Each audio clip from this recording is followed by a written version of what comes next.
প্রধানমন্ত্রী সুরক্ষা বীমা যোজনা হলো একটি অ্যাক্সিডেন্টাল বীমা, অ্যাক্সিডেন্টাল টার্ম। এই বীমাটি 20 টাকায় করা যায়, মানে বছরে 20 টাকা করে আপনাকে দিতে হবে। হচ্ছে 2 লক্ষ টাকার বীমা পাওয়া যাবে, মানে অ্যাক্সিডেন্টালি 2 লক্ষ টাকার বীমা পাওয়া যাবে। এই বীমাটি করতে গেলে বয়স হতে হবে 18 থেকে 70 বছর পর্যন্ত। অ্যাক্সিডেন্টাল পলিসি, এখানে কোনো রকম অন্য কোনোভাবে মারা গেলে কিন্তু টাকা পাওয়া যায় না। বীমাটি করার জন্য আপনাকে আপনার ব্যাংক, যে কোনো ব্যাংক অথবা পোস্ট অফিসে একটি সেভিংস অ্যাকাউন্ট থাকতে হবে। সেভিংস অ্যাকাউন্ট যদি থাকে আপনারা গিয়ে বলবেন PMSBY ফর্ম ফিল আপ করবেন, প্রধানমন্ত্রী সুরক্ষা বীমা যোজনা।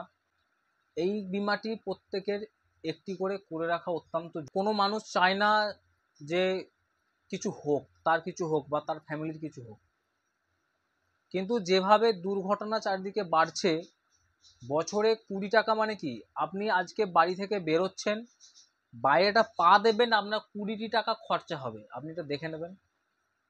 মানে ধরুন বাজার করতে গেলেন, আপনাকে একটা টোটো ভাড়া করতে হচ্ছে, যেতে 10 টাকা, আসতে 10 টাকা, 20 টাকা আপনার চলে গেল। তাহলে আপনার তার বিনিময়ে যদি ব্যাংকে গিয়ে বলেন যে 20 টাকার একটি প্রধানমন্ত্রী বীমা করে দিন, এতে কি হবে, আপনার খুবই সামান্য টাকা এবং আপনার ফ্যামিলিটি 2 লক্ষ টাকার একটি অ্যাক্সিডেন্টাল কভারেজ পেয়ে যাবে। আপনি ভেবে দেখুন যে একটি অ্যাক্সিডেন্টাল বীমা নিতে গেলে, যে কোনো ব্যাংকে বা যে কোনো কোম্পানিতে ইন্স্যুরেন্স নিতে গেলে মিনিমাম 100 থেকে 200 টাকা আপনাকে খরচা করতে হবে। 2 লক্ষ টাকার বীমা, সেখানে গভর্নমেন্ট কিন্তু 20 টাকার বিনিময়ে আপনাকে এই বীমাটি দিচ্ছে। যদি আমার ভিডিও ভালো লাগে আপনারা অবশ্যই লাইক, কমেন্ট, শেয়ার করে দেবেন, আর আমার চ্যানেলটি অবশ্যই সাবস্ক্রাইব করে দেবেন।